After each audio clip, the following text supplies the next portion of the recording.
What's up, everybody, and welcome back to Tide Talk. Crack a bear, cozy up. It's Sunday, July 28th, and we're here to talk RIFC's 2-1 come from behind win over NCFC. Just a reminder, each episode is available on YouTube, and if you're watching now, please take a second to subscribe to that channel and click the like button on this video. It helps more people find our podcast. You can also find us on your favorite podcast applications like Spotify and Apple Podcasts. And if you listen on one of those, we'd really appreciate it if you took a minute to leave us a 5-star rating and a short review, as it helps more people find our podcast. And if you're on a Spotify listener and you can't leave that review, head on over to our Facebook page, do it there. It'll just help more people find us on the socials as well. If you're not already using the Club Collector app, click the link in this episode description to get on the site and go enter the code Tide Talk, one word, to get a free pack to your collection today. And we're speaking to Club Collector app royalty today. First place, Mr. Ryan A. Healy. How you doing, buddy? Folks, it's been a long time coming, but I'm happy we got over the mountaintop here. That is a quite a distinction. Have you put it in your email signature yet? Not yet. I do an embarrassing amount of like research and thinking about the Club Collector lineup, and as you all saw in the parking lot before the game, I did none before this one. So I think it just shows I should stop thinking and just guess. That's it. Susan wants to know what the code was, so I'll repeat it one more time. If you enter the code Tide Talk, all one word, on Club Collector, you will get a free pack to add to your collection, and hopefully you can be famous like Ryan someday and take a dub on a win nonetheless. You mentioned the the pregame festivities, and we had some pretty good ones. So let's start out with today. What are you drinking, my friend? I'm drinking a very, very, very delicious gold beer from Providence Brewing. Awesome. I am going with the Coastline Cruiser Summer Lager, also from Providence Brewing. What a coincidence, Matt. Yeah, Justin in the chat wants to know where's the new collaboration. So I don't know if you missed it, but we are teamed up with Providence Brewing. So this coming Saturday at 2:45 p.m. Eastern, ahead of the DCFC nationally televised live match, Ryan and I will be going live at the brewery. It'll be a little different programming than we're normally used to. It's going to be a pregame episode. So kind of like sequence things. Tomorrow night, Scott will be covering the Call Hog Corner because Kevin's out of town for work. So make sure you tune in for that. Wednesday, we've got Garrett from 451 Radio back to preview DCFC. And then Ryan will take that preview one step further. We'll be live at a brewery doing it. So we're going to have a live audience. Hopefully we're not heckled too bad. I think it'll be pretty fun. But if you're not able to, join, it will be live streamed as well. It will also be available on the podcast channels like always. But it's something we're really excited about. The guys at Providence Brewing have been nothing short of sensational. They passed us out a ton of the gold beer that Ryan has there. We trekked around the parking lot with a cooler and a flag and a QR code, and we met some awesome people. So if you're in here for the first time in the chat, let us know. Say, hey, met you guys at the parking lot. This is my first time. We'd love to hear it. We'd love to kind of see that. So don't be shy. As the show gets going, you can throw that in there as well. But I think it will be really cool. It's an experience I'm really looking forward to, and I think we'll kind of dive in right now before we start with the match itself. But we got some really great what's the word I want to use? Feedback about the actual beer itself. Oh, yeah. It's a really good, crushable, nice light for a hot day. So, like I said, we lumped it through the parking lot. We met some awesome people. We met some fans that we might not have normally collaborated with or met with, from our normal spot in the lot. So it was a really cool experience, Ryan. Yeah, I mean, the beer's so good. I literally went and bought this with my own money today. So it's beyond the free beer. It is just actually delicious, very drinkable. So yeah, up Providence Brewing, up the Tide. That's it. We got our guy Natesky up the Tide. RIFC. Natesky was our first one. Natesky was our the first beer we passed out to. So like I said, Plenty of video evidence of a lot of you all saying it's good as well. So we do have some good. We actually have a German review too, which is pretty cool. We'll get out there. Unfortunately, I can't verify that he said it was good or not, but I think he did. That's it. We're really excited. Just a reminder, and we put it on our socials again. It's next Saturday. It's at 2:45. So if you're gonna go paint some tifos with the Defiance, go ahead. Obviously we want to promote that as well. Go paint the tifos, and if you weren't planning on hanging out at the guild, you can come by and join us. Like I said, if not, it's no pressure. We know you listen. We know you tune in, so you can tune in live on your ride home or tune in live from the guild. That's fine too. We definitely appreciate that. But let's dive into this one, Ryan. It was an unchanged 11.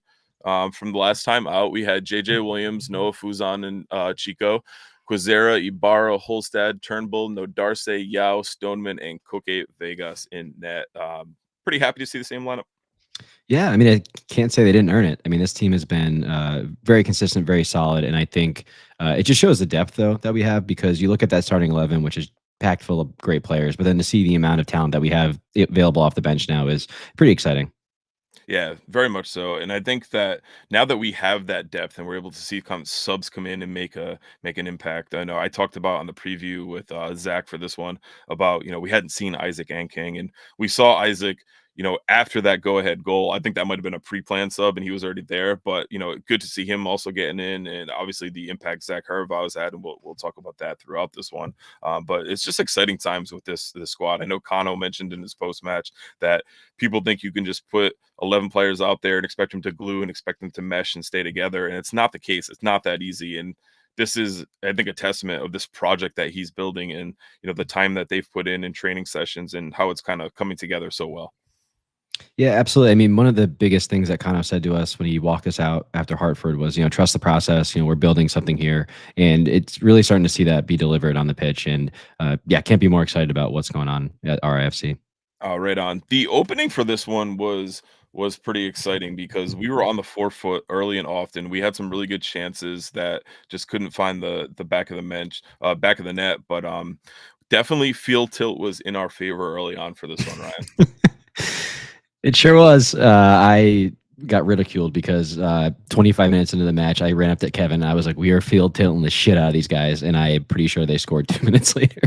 Yeah, so the NCFC game goal, I'm sorry, came at the 30th minute from Maldonado, and we'll take a look at this in a second. But I think after we watch it, we can talk about kind of a common thread that this goal links back to with goals that we've conceded throughout the season. So NCFC take the lead 1-0 in the 30th from a Maldonado goal, and here it is. Has more goal contributions than him since May 18th when he scored his first goal.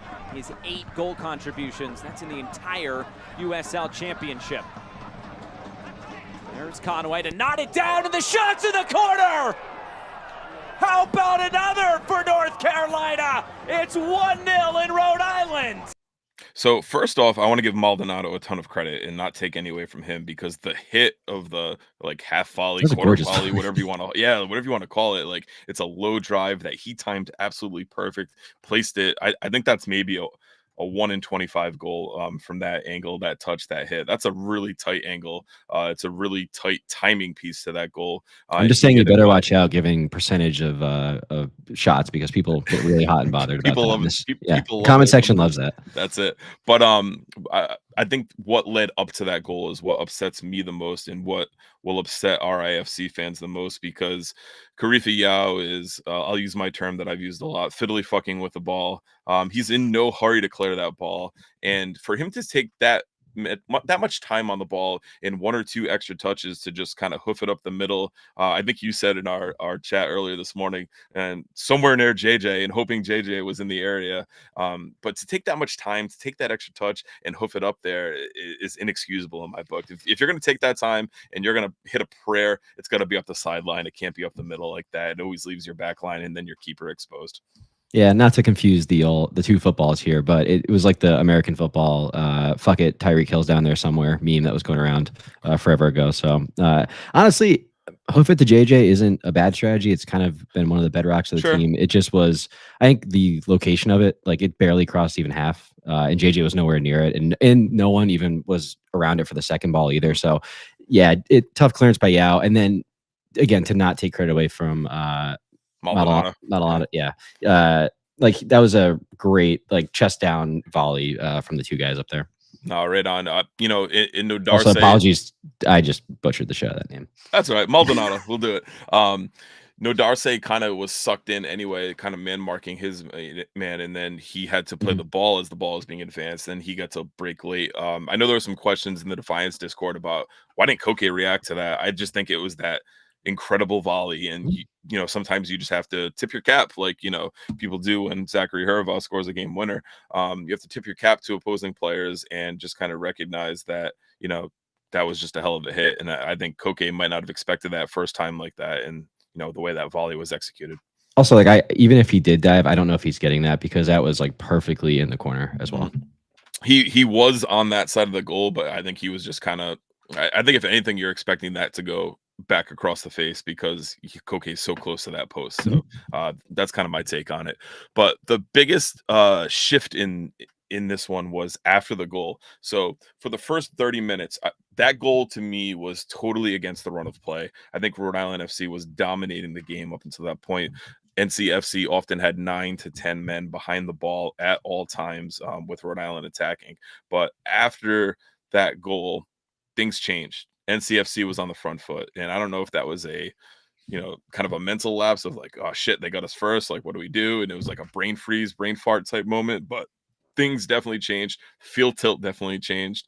And it was interesting to see that dynamic. I know you were kind of worried about it right away when it happened. Yeah, I mean, it really felt very reminiscent to the like kind of what we were seeing in the first half of the season. A lot of possession, a lot of field tilt, and then we get undone by just one shot, one mistake, one thing by the other team. So I think it maybe threw the team off. They were feeling confident, and then they're down one, and then it's like shit. Now we have to claw back, especially Sure. against a North Carolina team that we know has been very stingy all year. So it might have just been a bit of a confidence and a bit of a yeah, just like blow to the idea of how they thought the game was going. For sure. And later on in this one, Matt Hand says in the chat, JJ was bad missing his shot. JJ had what was pretty much the equivalent of a sitter sitting there. It caught him just outside. He could have slotted it past the left post, put it just wide, and his head went in his hands immediately. You could see the frustration. We talked to him afterwards about it, and he was just like, man, like I can't believe I missed that. Like, just it was one that you had to pass in, and he did it, and it was just not passed at the correct angle. He didn't try to do too much with it. I think he let the ball kind of come to him, but his foot just wasn't angled correctly. But a very good chance nonetheless. Yeah, JJ's really getting to a point where I hope he just has one of those breakout games. I have said it multiple times. He's doing so much more, and he should not be only judged by goals and assists. Like his duels and his duel winning has been again like extremely pivotal to the switch in how our season's been going. But I also do hope that hey, maybe one of these games he gets a goal and an assist or 2 goals or something like that, and it really just kicks him off for the rest of the season.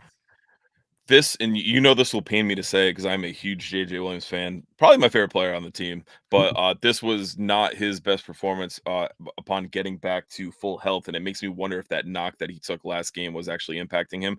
To be fair, NCFC did have some size to match up with JJ, and Yep. there were some pretty tall center backs in there that gave him trouble. Just kind of a quick rundown on his stats. He got a 6.1 on FOTMOB. He did play all 90 minutes, 2 shots, created 1 chance, 8 of 15 accurate passes, only 29 touches. I think the touches needs to be much higher for JJ to be more successful, have his impact on the game. He had 1 shot on target, obviously the one that was not off, 1 out of 2 on target. So the one that was off was the one that was just, placed out a little bit too wide and probably his best chance. But the duels was a real struggle for him, and that's usually his strong suit. He only won 2. He lost 14 duels in this one, and that is very un-JJ like. And credit to North Carolina, they man marked him, they stuck with him all match, and they were really bothersome for him. And I think they looked at him as we've talked about. I'm not saying that obviously they listen to Tide Talk, but kind of in the same light that we talked about that Wait a JJ's minute. Pull the we've plug heard on this. this whole operation. We've heard this before, but JJ's the linchpin of what this team tries to do, and his hold-up play is able to kind of bring people around him, get the ball out wide in different areas, and get it back in, and get some good chances. But we weren't able to do that, and I think that's kind of why we struggled a little bit with creating chances in this one. Yeah, I would love to rewatch this one. I didn't have a chance to today, but while JJ, the stat will always come back to him, right? So like he technically lost the duel when it's 2 of 14. There are times though where we've actually done a really good job just tweaking our tactics. So JJ, it's not just JJ up there fighting by himself. It's JJ with like almost people hunting in packs. And I think us winning those second balls would actually count for JJ winning his duel. So I do wonder if there's a bit of our entire kind of team structure, team strategy was a little bit off, which then impacted JJ more too. So could be a bit of column A, column B there. I'm also, more of an eye test guy than a stat guy. Normally, I leave the stats to Yeah, you've you. never said that before. But never. I wonder what the algorithm factors in. Is it still considered a duel when JJ goes up against multiple guys? You know what I mean? Yeah, I do. I think a lot. I think a lot in this game. I did a full Massachusetts run today. Hit Treehouse Brewing. Had a really good day, and I watched a little bit on my phone as I could, and what I noticed about the duels in this one, he was jumping up with multiple players. So, Mhm. if that still counts as a duel loss, I think duel you think one on one, but he's like you said, he's hunting in packs, or other teams are hunting in packs against him, and they're Well, they're putting a guy behind him and in front of him to challenge for these aerial duels. well, before I say this, if you're an opposing team coach or something, please stop listening right now. We're asking you nicely. But if I was the other team at this point, like I said, like the hoof it to JJ and JJ winning his duels has been extremely pivotal. This is now the third time I've said this in 15 minutes. I would double, triple team him on these long balls to him, because that has been by Sure. far like tactic A for us at this point. So I would try to force us, hey, beat us some other way. If they were doing that last night, it was a very smart tactical adjustment by North Carolina. No, right on. First half stats were 61% possession for Rhode Island to 39 from North Carolina. Shots were 5 apiece. They had the one on target for the goal. JJ's chance didn't qualify as a big chance, which I found interesting, probably because he put it wide in the whole algorithm thing. But we completed 85% of our passes, 241 to 142 at 79% for North Carolina FC. 2 fouls each, a relatively clean half.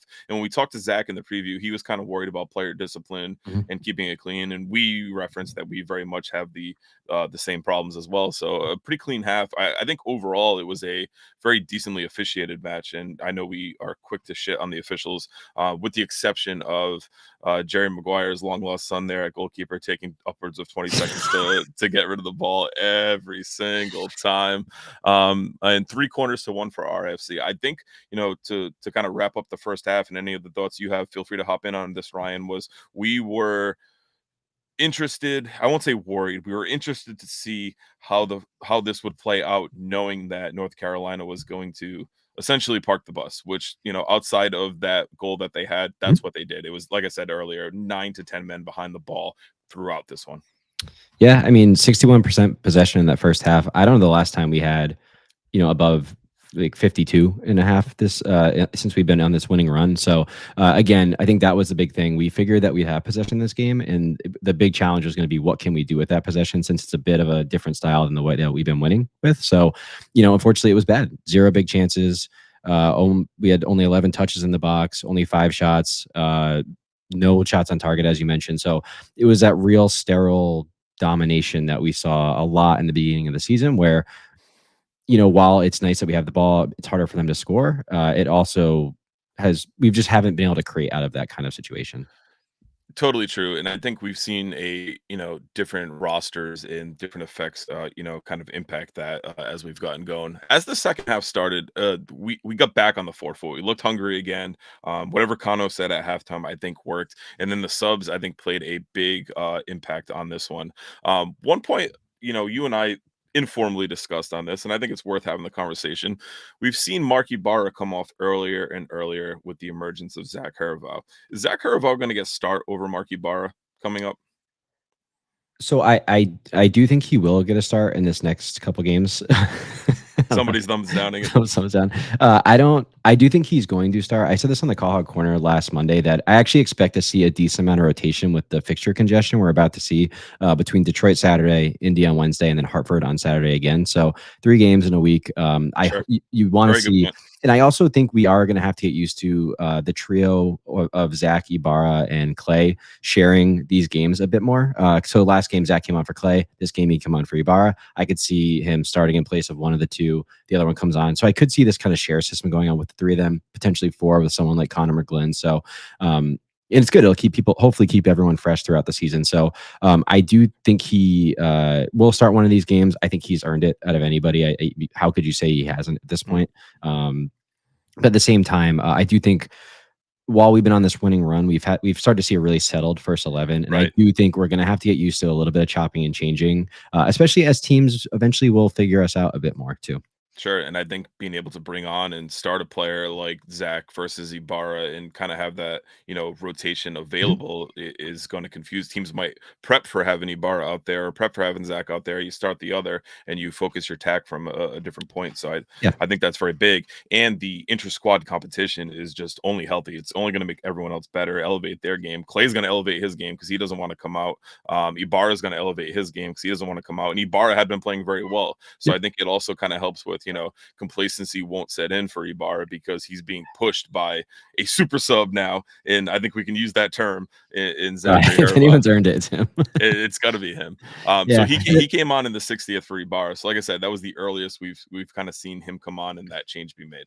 Yeah, and we also know that he's coming off like a really brutal injury. Right. I think he was out for over a year, basically at one point. He couldn't sit down for 6 months or something like that. So, yeah, huge injury. So I also I would assume there's not a huge temptation to just throw him in, give him full 90s, which again is good. And I think it shows that there's been really good planning. Like he was a midseason pickup, and he added a very specific type of depth that this team needed. So hopefully we, as like Kano really identifies the system, and as we see over the next few seasons, the incomings and goings, he can really identify specific types of players so that it's not just we have a starting 11, we hope these other people can fit. It's we have a starting 11 and there's like good backup for each of them. Like right now, we know the biggest concern is there's no second JJ, which there isn't a second JJ in the USL, but there's not even someone who can do, half that job. Right. And like Scott says in the chat, it's so tempting to keep super subs as super subs, but it's also worth noting as a caveat to that, as we've seen, Kano will reward you if you make an impact as a sub. And Noah Fuzan, is that. We're going to talk about Noah a little bit at length a little later on this one. Guess what, people? Ryan has slides. Just tease that out there, but we're not there yet. I had a nice little Sunday. We're not there yet. So, it is tempting, but you also, as a manager, as a coach of a team, you're not just a tactician. You have to manage people, and if somebody's playing really well, you got to feed the hot hand. You got to get them in. I mean, this is coming from apparently the best basketball coach in the state. That's right. Multiple people said that at the tailgate yesterday. You guys heard it in the lot. That was not me. That was not self-proclaimed, but here or there. The next sub for this one was Mark Doyle, who came on in the 70th, and our Doyle rules, and he had almost an instant impact with a goal in the 74th minute to level things at 1-1. This was just a brilliant training ground move that was just an alley-oop off of the crossbar for Doyle to tap home easily. It was Stoneman who kicked in a beautiful ball, deflected, but that's neither here or there. But Mark Doyle's goal in the 74th minute ties it up at 1-1, and here it is. Stab. Headed away, but kept in play. Stoneman deflected off the crossbar, and Doyle scores! The equalizer for Rhode Island, and they are back in it!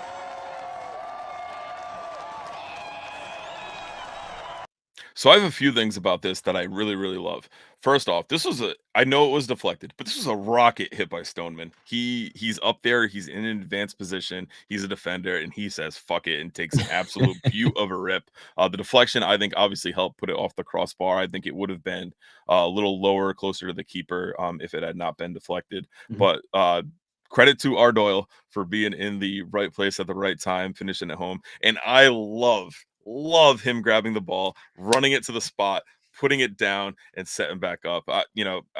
We talked about my basketball coaching career, my playing career. When referees made bad calls, nope, I'm not passing you the ball, ref. Ball goes right on the ground. So I love that. I just love those subtle nuances of gamesmanship. And I think the credit for this one, it goes to Doyle for going in. But like I said, Stoneman hits a rocket, and like I said, they drew it up. It was an alley-oop off the crossbar. Yeah, set play. So for all you sickos in the chat who get mad at me about my field tilt obsession, this is why I love it. Grant Stoneman was able to basically be playing right outside the 18. He intercepts the ball. He, as someone who played defense my whole life, I love that he was like, screw it, I'm never up here, I'm just going to go for it. And he ripped that shot. The funny thing on that replay, I didn't notice that Chico was also standing like right there. So I wonder if he was like, damn, beats to the punch. Yeah, but no, it's great. It's also great to see Doyle get a goal. He's had a couple tough appearances over the past month or so, which has been weird because we've been on this great run. But nice to see him get a goal. Maybe that'll get his confidence going again, so he can have that. Like we keep saying, super sub, but he was kind of that super sub. I mean, he came on that first match of the season. We thought he got the first goal in Rhode Island FC history, but he was one of the people who made that happen. So hopefully he can really keep bringing that intensity and have that confidence to go out there and do it. Absolutely, right on. Matt Hand says in the chat, Stoneman was so far forward because NC parked the bus. Like I said, 9 to 10 men consistently behind the ball, so our center backs were able to get forward and really far forward throughout this one. Scott says, scrappy goal merchant strike again. I say that disparagingly, but scrappy goals are important to winning tough games. We've had a few in the last couple of games that have been just kind of, fox in the box, poachers goals, and this is right up there with all of them. So really good to see. Yeah, I as mean, well. take the easy ones where you can get them, because we've seen that it's not super easy to score at all times. For sure. And Andrew Quadro says, let's not pretend like your 2% number factors in the goal scoring chances. Changes the low range shots Brother. may create. This is what you shoot from outside. Guys, the 2% shot was Clay shooting from the fucking parking lot. Okay, like, I'm sorry, like. And you were so angry when I was standing next to you on that one. You were so pissed at that one. I was like, yeah, shoot from outside the box. Let's get it going. It was. I've already said Clay Holstead has carte blanche. Shoot him wherever. I don't care. You can shoot it from a goal kick. Like, he only scores bangers, so he can shoot it from wherever. It's just like when, quite frankly, when Grant Stoneman's doing it, I don't know that I was super excited until what happened. I'll give you that one. 11 minutes later, we see Zach Harival come in and get the go-ahead goal in the 85th minute, and let's take a look at that one.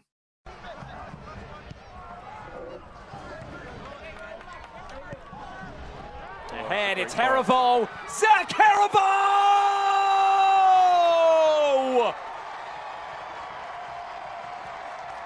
He is on some kind of hot streak. Third goal in 2 games, and Rhode Island leads. All right, so as you heard the announcer say, third goal in 2 games. The first touch was very deft, took him to a nice spot, able to give him that, but the finish was nothing less than clinical, just an absolute rocket in a place that the keeper's not going to touch it. But we'll talk about the goal, and I'm sure people in the chat could talk about the goal. We need to take some time to talk about Noah Fuzon playing right wing back and how well he did at playing right wing back. That was Stoneman played it out to him, and he put in a beautiful ball to Harival, who, like I said, took a very good first touch, and then his shot was just absolutely beautiful there. But your thoughts on the goal? Go ahead, goal, Ryan. Yeah, I mean, it kind of was a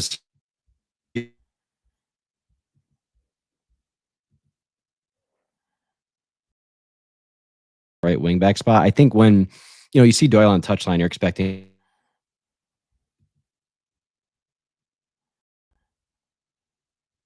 we were playing with more like 3 strikers rather than 2 strikers and a 10. So it was interesting to see how he changed the dynamics there. And then, Noah with that absolutely beautiful pass from that right wing back spot. Couldn't have placed it any better there. Before we go to our big Noah talk and our breakdown, it is worth also noting the danger was not over yet. Koke had a really good save in I believe it was the 84th minute. I'm sorry, that goal was the 85th minute, so it was a little bit after that. But the danger was not cleared. It was very much, game still on, and Koke made a great save. And I think it was either Noah or Clay that got a really good clearance on the ball after the Clay. It was Clay. That got a really good clearance on the ball after that. So let's take a look at the last save that helped seal things up for RIFC to get all 3 points. Equalizing. Then you have an issue. And here's Anderson from a tough angle. Saved by Koke Vegas and cleared away. And that's exactly the conundrum we're speaking. So, a very good attacking, the game kind of got stretched at that point. NCFC got the ball forward, and a really good save by Koke, and just, Clay is Mr. Hair there and everywhere when you need him, and just got an absolutely beautiful clearance on that one. Yeah, it is wild to see how, I think, Clay obviously had a lot of big moments this season, but I think him, Ibarra, like that midfield pairing, I said it after the game, they're just absolute dogs out there. They're everywhere. They're covering the entire pitch over and over and over. And then you talk to Clay after the game, it's as if he went for like a walk. Could have played an extra 90. It was crazy. It was absolutely wild. But yeah, he covers so much ground. He's just in every single duel, every single tackle. He's getting 90 touches this match. I think him and Ibarra both were like 90% passing too, which was awesome this game. So yeah, they were very, very good. I will also say, my wife and both my sons came to this one as we were lumping around the parking lot, and they did the face paint and arm paint and all that before the game, and they had a great time. So the club does a really good job with that pregame atmosphere, especially for kids, which is awesome to see. And Clay, like, no, like you said, not out of breath, very casually said to my youngest son, Graham, like, "Oh, look at that face paint. Look at that soccer ball on it, on your arm." Like, not out of breath, not panting, not anything, just I was more winded from walking around the parking lot and drinking right. beers. Like, unbelievable. But Susan says in the chat, can we say how Koke looked at us and rallied us back up? He did give us a couple really good fist pumps. Safe to say, and Zachary mentioned the team, the crowd being the 12th man in this one. But before we, get to slides, before we get to listener takes, I do think we need to take a look at the end of the game and what transpired. And our good friend Matt Jean does an awesome vlog after each match, the Amber and Blue crew. He's on Instagram, he's on YouTube, so go check him out, and I'll try to link it to his channel to this, because he did give us permission to share his video that he got. I'm sorry my big head blocks the way for part of it. But as you watch this, Koke's reaction at the final time whistle, I want you to watch two things. You can watch my big head, and you can also watch Ryan try miserably and fail to take a selfie in this one, and also watch Ryan's cell phone, because it almost goes a couple times. So here's a look at the final time whistle, and Koke's reaction, kind of showing what it means to him and this team.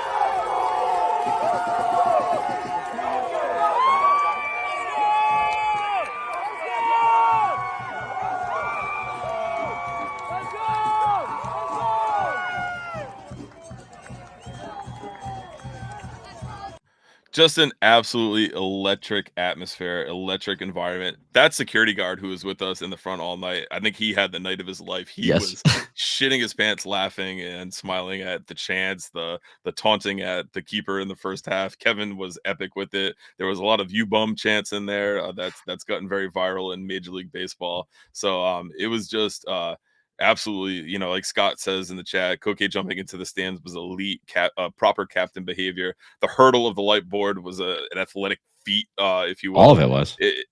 Getting up there, obviously no one's gonna let him fall, but the reaction, the length he stayed up there and enjoyed the moment with the crowd, I think was just incredible. And like I said, Herval mentioned in his post-match, upon receiving the Defiance Man of the Match, he talked about the crowd and how the crowd was the 12th man, but this one had a different feel to me. I felt it was very rowdy from the start. I don't know if it was just, it wasn't like super hot, super muggy. People got free beers, maybe that helped lube things up, as Tom Brady would say.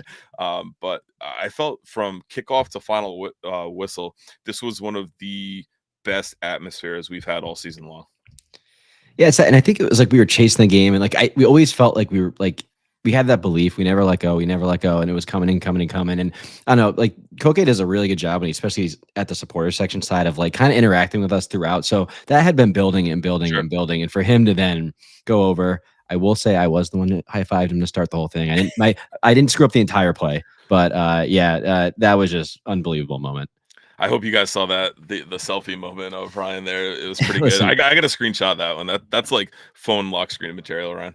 Guys, when your brain gets like riddled with content creator mode, unfortunately, it clicks on sometimes when it probably shouldn't. And I was like, oh, wait a minute, I am a member of a Rhode Island FC content creator group. I should probably take a video of this since I'm standing right here. And I'm just really happy I have my phone today. Twice it was in peril, but we made it. That's it. That's all good. But that final whistle said it all. As the unbeaten streak continues, we were able to see things out, get a 2-1 win. That was my first home win. I was not there for the previous one. There was a couple people on a list of like, myself, Ryan, Jerica. I'm sorry, Andrew. I know there were quite a few that were in that mix as well. So good to see that and get it in there. But final stats for this one, for the entirety of this, were 58% for RIFC to 42 for NCFC, 14 shots to 8 RIFC advantage, 4 shots on target to 3, 2 big chances to 0.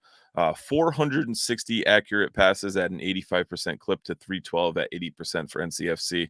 9 fouls, Rhode Island. 6 fouls, NCFC. 5 corners to 2, Rhode Island.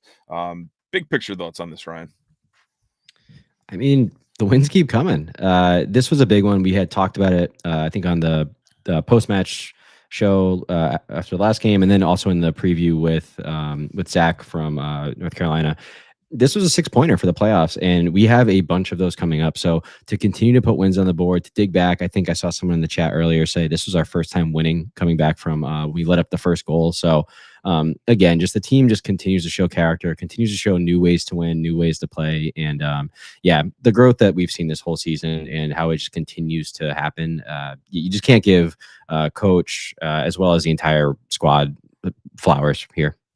For sure. It's been a interesting watch because we've seen so much improvement throughout this team. We've seen so many individual players improve and step their games up. So like you said, you got to give coach credit, you got to give the staff credit, because there is something building here. Mm-hmm. There's something pretty special building here.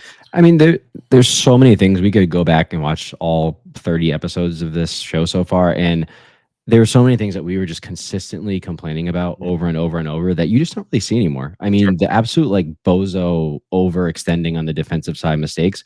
I don't remember the last time we've seen something like super crazy happen. When I remember there's one of the matches I did slides where all 3 of our center backs were all on like the right touchline at one point. I think it was against Phoenix.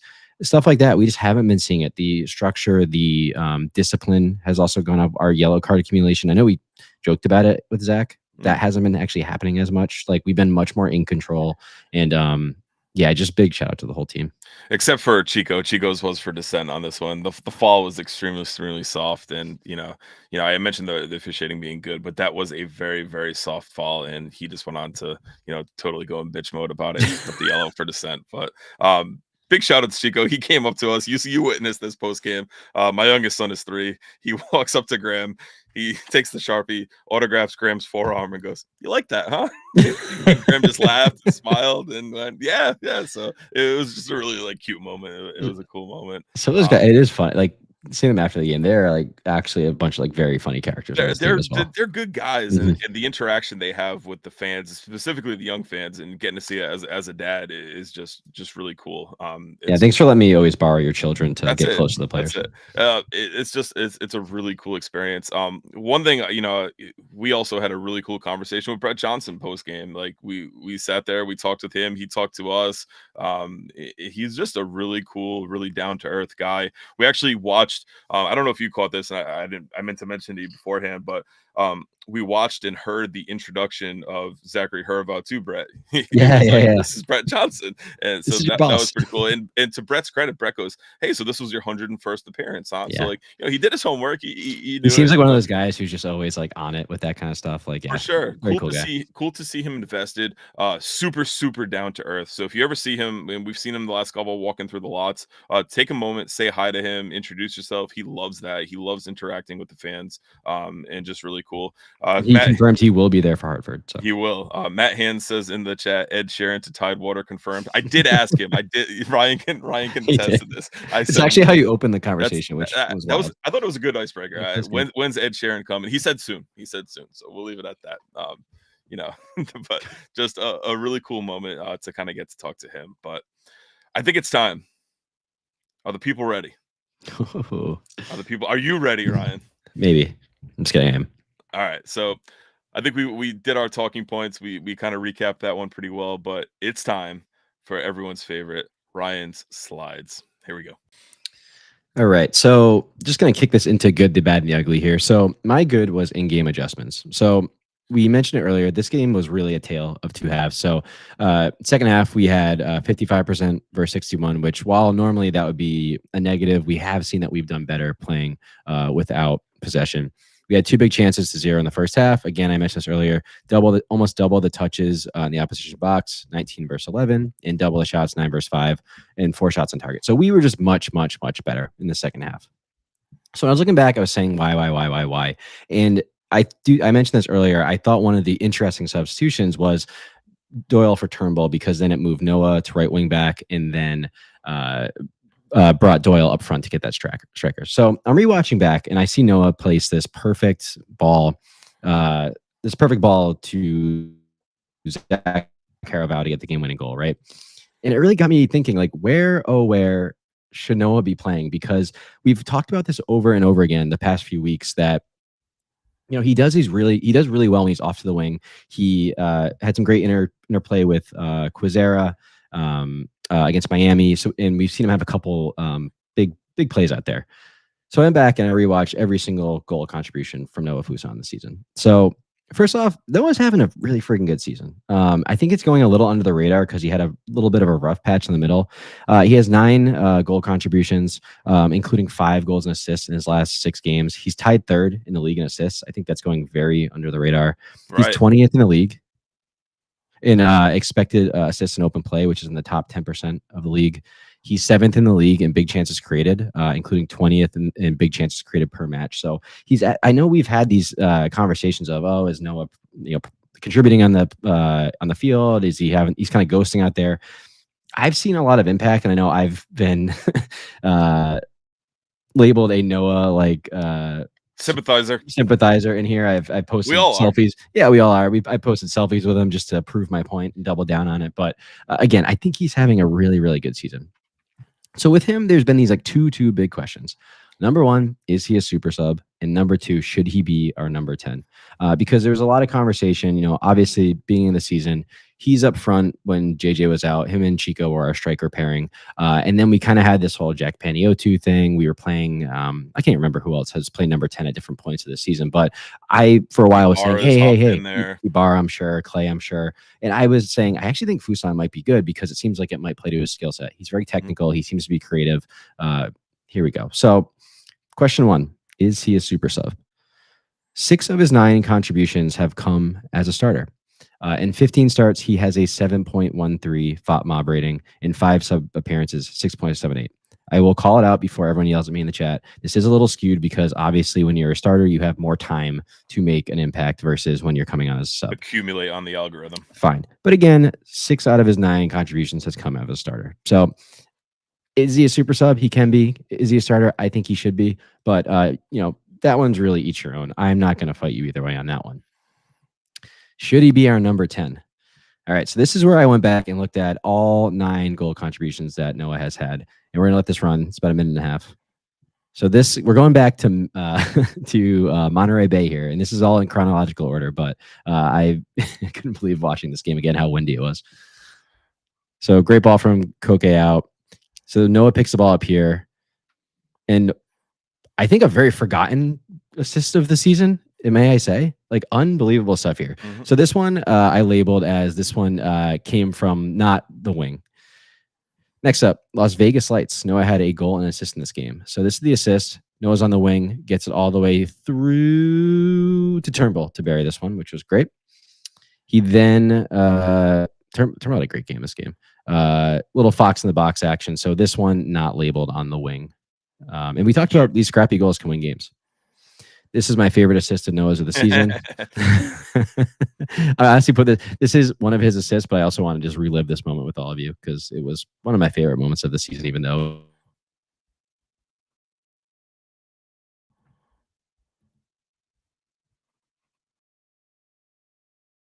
Noah, he then has this unbelievable run to get the goal when he scored the goal. Almost there, folks. We then go to El Paso, where Noah is very clearly on the wing in this one. We see him just absolutely burn people due to his pace, but also the fact that he had just come on, and he slots in this crazy angle goal here. We then have Birmingham Legion a couple matches ago where he starts in the half space, comes in, and then buries his beautiful volley. And then finally, we have the goal from last night, where Noah obviously slots in beautiful through ball from that wing. And it's Haribo, Zach Haribo! Great. So this is where I think when you say, should he be our number 10, 7 of his 9, and again, you might be able to quabble with a couple of those, have come from either the wing or the half space. And like we've said, we've seen him be a little bit more effective in here. So while I'm not saying that we should change things today, I do think there's potential to tweak some things if we want to change the way that we're impacting games because, while things are going well right now, teams are going to start to figure us out a bit. They are going to scout us. They are going to change their tactics against us. And we need to have some stuff in our back pocket to change. Oh, right on. I read Matt Hand's comment in the chat on this one, and it was basically about I'm good with Noah as a free roaming number 10, especially if he has two good midfielders behind him. And I totally see that. And I thought, I hadn't seen your slides ahead of time. I wanted to kind of react to them in real time. And I thought, maybe it was JJ's presence that it's creating these opportunities. But a lot of those contributions came before JJ returned to the lineup. So that was an interesting tidbit for me to see, at least. Yeah, and so I have two suggestions. If I know we told the away teams not to watch, but RIFC, feel free to take these. So Sure. if we want to do a small shift, I think I brought this up in the past. So right now we've been lining up with this, free roaming number 10 role. I wouldn't hate seeing like a dual 8s role with Noah kind of shading.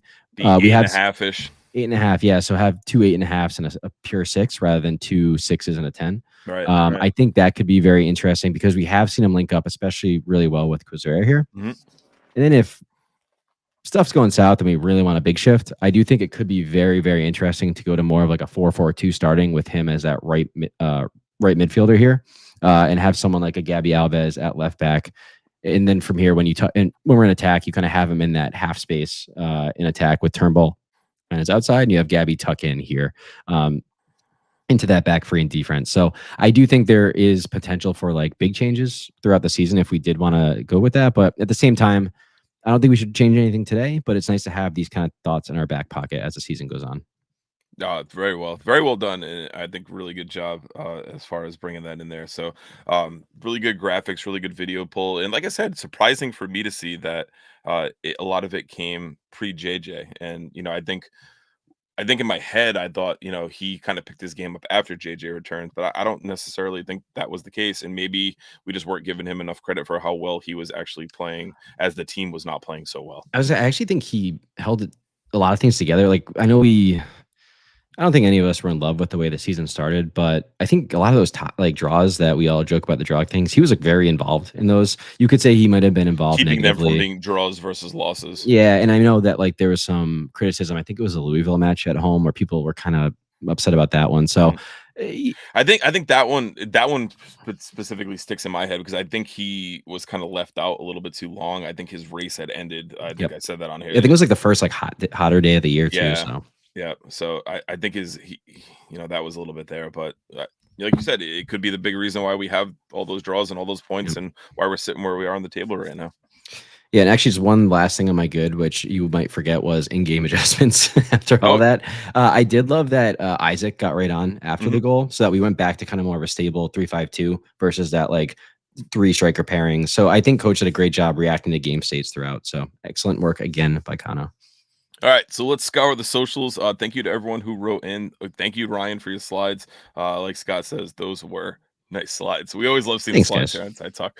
So, and if you come on Saturday, I do promise there will be slides. So there will be slides at the live show at Providence Brewing, so make sure you stay tuned for that. But on Twitter, Evan Ryan at Terminator0725. I can't even do good, bad, and ugly tonight, and that was kind of a sentiment that a lot of people said. It's tough to pick ugly, so we try to have some fun with it. It doesn't always have to be an ugly moment from the field of play or the game itself. Also, I have a second good. Evan hat tipping to Zach after that was classic. Was one of my favorite moments of the night. So that was shout out really to Evan. Good. He also added, what this team has shown me in the last 2 weeks has turned me from a doubter to a believer. The curse is broken. I never get excited until now.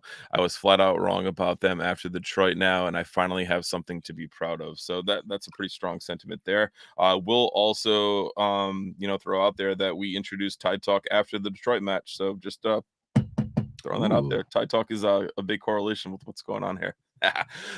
Jed Thorpe on Twitter at Jed Thorpe. That 2-2 draw, and in parentheses he puts loss ? Versus Memphis was a turning point. These guys have been a different team since. Tonight might have been their best win. I think you could look at that match as a loss, or you could look at that pounding that Detroit gave us, and that another big turnaround moment as well.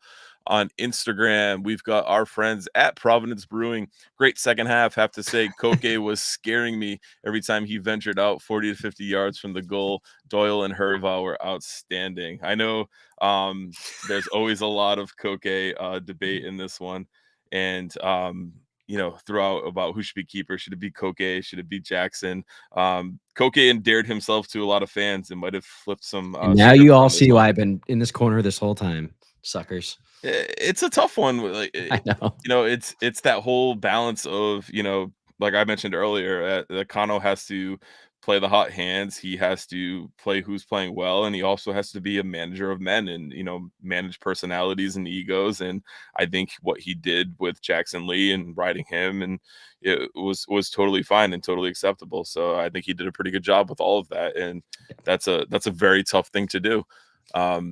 Also on Instagram, RIFC and 3, our friend Will at WTM 1970. What a comeback. A nice come from behind win there.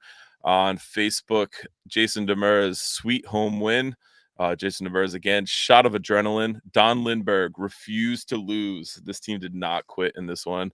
Jason Demers was having a good night. He was feeling it. He came back with Zach the Man. So three-word takes. He gets the title for the most takes in there as well. I got to scroll way up on the Discord because they started filtering in long before I got the graphics up there. Deezer had 3 words. Vibes were immaculate. And I talked about this. I felt it was a rowdy atmosphere. I think the weather was perfect. It wasn't that humid, drip. There was free alcohol being passed out in the parking lot too, so like that always helped. His good was my wife finally made it to a game and loved it. His bad was still kind of sloppy play, ugly the officiating, and I'll push back. I don't think this one was as horrible. I think we've seen much worse from the USL Championship officials. I think the Quizera yellow is sticking like very hard. Yeah. That was like a very bad call. That was bad.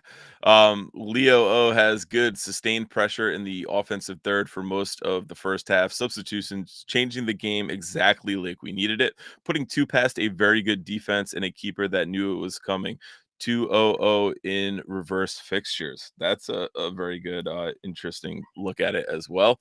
Bad, ambitious passes slightly off. That Karifi Yao hoofball, I'm sure that led to the first goal. We'll add it in there, making them look like worse decisions than they really were. I still think that Yao one is a really bad decision. I think from a young age as a defender, as you can attest to, Ryan, you are taught you do not clear the ball up the middle. You pick your lanes, you pick your alleys, and Yao just said, hold my beer. Maybe it was a goal. I mean, Leo's defense, I think he might have meant there's a couple like times we sprayed the ball out to Turnbull on the wing, and it just like didn't connect. It was like either past him or something like that. So I'm gonna think he's saying more of that kind of stuff, where it was more on the offensive end. But yeah, don't do that, please. Oh yeah, for sure. I had to piggyback in on that one. His ugly was letting solid momentum and possession domination be broken almost out of nowhere, and I think that was after that first goal. Like I said, against the run of play on that first goal, completely. Field Tilt FC. It was my fault, if we're being honest. 3 words: Tide becoming tsunami. I like that one. I like that. That might be the episode title. Tsunami Talk. I think that Tsunami Talk 2.0, baby. That might be another rebrand. That's it. Mike M has his RIFC and 3 moving on up, so we still climb in and up the table on this one. Good gritty come from behind win against a very stingy team. Bad Koke's long distribution on goal kicks.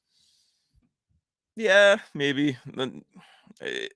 Neither here nor there. Erroneous on both accounts. We'll go with on that one. Is this Tyler? No, this is Mike M. Okay. Oops, sorry. He's got ugly, 1 mistake, soured a pretty good first half, man. Yeah, pretty much. 100%, yeah. I agree with Leo. Maybe for wins, do a good, great, and better. Like I said, we try to have some fun with the ugly and change it up a little bit, but we can definitely look at. We're not married to the section we talked about ahead of time. I think RIFC and 3 will always be a staple, but we can pivot on the good, bad, and the ugly after good games. Yeah, I just want to say I did really appreciate them bringing that up and we just want to say, like, we encourage all feedback. Like, hit us up on socials, hit us up anywhere you see us. Like, we want to make this better at all times. So yeah, really appreciate the feedback on this. For sure. Andrew H, 3 words: highly effective substitutions. Doyle was pretty much instant on the goal, as a highlight for that for sure. So really good. Let's see. Yeah, we got Tyler, good, sub-scoring goals, bad, lack of intensity at times, ugly, 3 games in 7 days. So these are the dog days of summer, and they're coming in tough. Joe Perrin has good timing and execution of subs, bad timing and communication on attacks. Ugly, Joe Jaya's yellow card. There it is. 3, happy having Herval. 3 words, keep scoring goals from Tyler. Raphael has good. The personnel who filled in for La Banda did a great job. So, moments Totally like agree. that, these good, bad, and the ugly RIFC and 3 don't always have to be about the play, too. So, fill it in with the pregame atmosphere, in-game atmosphere, post-game atmosphere. We want to hear it all. We can't be everywhere, so obviously we want to hear it all as well. Bad, complacency is still predominant within the team. Kano needs to cut the shit and put Herval into the starting lineup. So, we got a thumbs down on our video stream there. I believe that it's one out on Facebook for the first time as well. So I think that was the Facebook reaction that we saw in real time. But Raphael's all for it. He wants Zach in. I think we're gonna see it. I think. Yeah. I don't know when. I don't know if it'll be Detroit. I don't know if it'll be the Derby, but I think one of those 2 games we could. I think we very well could. Interesting to keep an eye on, for sure. Leo has a question here. Are less calls going Chico's way after he flops like the one last Wednesday that earned him a yellow, or is it just a symptom of officiating inconsistency in the league? Your thoughts on that one, Ryan? Probably mostly column B there about, we've talked about this. We probably have multiple episodes worth of us talking about the refereeing in this league. Not consistent. A lot like the Joe Jaya Quizera blown call. That guy had a pretty good game overall, but then he does something like that, which is like infuriating. So I think it's more about the refereeing. Same time, like if I was a ref, I'd be really annoyed with Chico. He definitely takes some liberties with contact or not even contact at all. And hey, as a striker, you should be trying to do that. You should be trying to win penalties. I'm not gonna,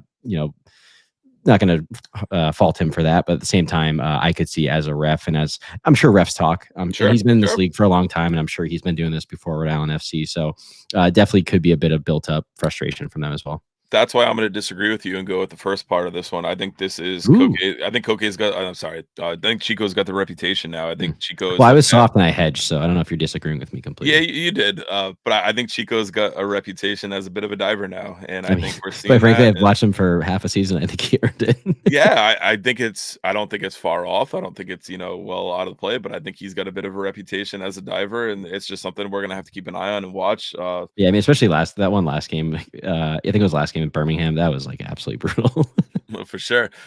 Susan has her good Koke rallying us in the stands. We felt that. We watched it. We relived it. Awesome. Might have to play that again before the episode ends. But yeah, like to her point, he was doing it throughout the second half. Like that, he was cool having him down there. Yeah. Her bad was the lack of teammates locations at times, so positioning I can see that, and her ugly is having to wait them to see them play so long in person. It felt like forever since we were at Burn.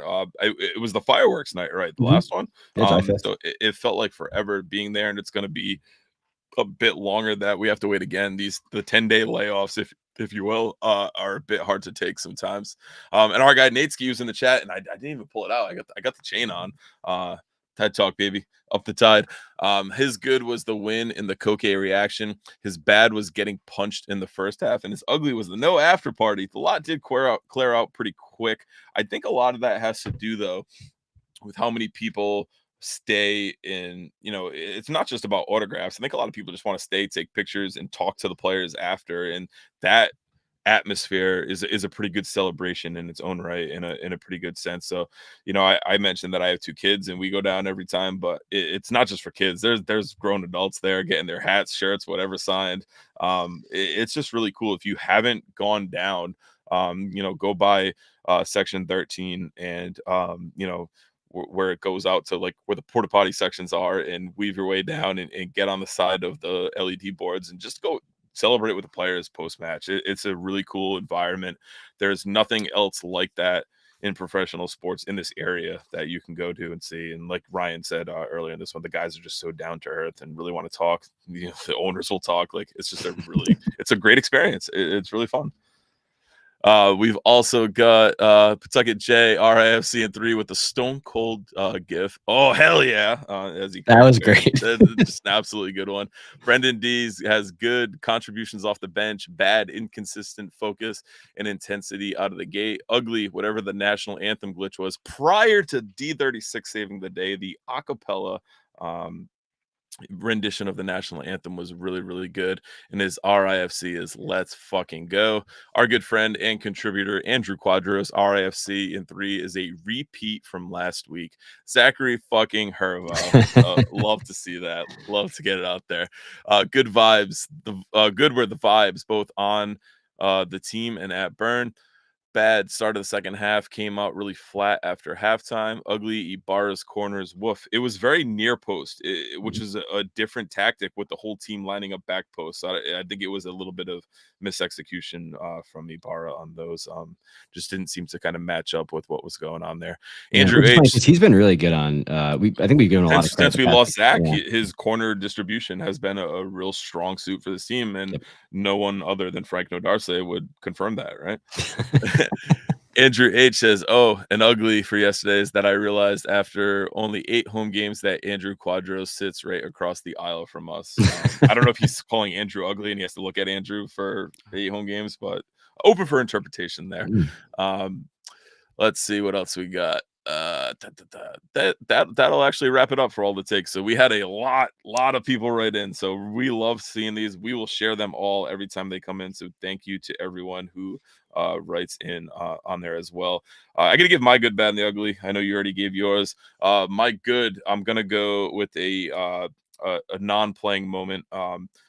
The California Taco food truck being very close to the Defiant That was a stand great was tweet by the key. team. Really good pivot. Really good pivot. We have addressed, in the Defiance Discord with, they meet with the club regularly that the food truck lines, food stands lines, concession lines are always habitually extremely long. So I know you and your brother got some food before the game. I got some tacos at halftime. So being there, and they were fast, they were efficient, they were pumping stuff out. They had music too. So they also had a mascot. It was unbelievable. Yeah, I high-fived the mascot when he came by. Like, that was really cool. I think that helped feed everyone that wanted to get food. It made it easier, so you didn't have to walk all the way down to the food. I think if you go to where the food trucks are at halftime, there's no way you get back for the start. So having that there, I think, was just a really, really nice idea. So, and dare I say, the tacos and quesadillas paired very well with the goal. Oh, there you go. Very nice. I like that. Great product placement. Bad for me. I don't know. This one's tough. I got a bad. Mine was passive dominance that first half. Just okay. Yeah, that 61% possession, no big chances, 0 shots on target. Yeah. Again, it was very much first half of the season RIFC. That was bad.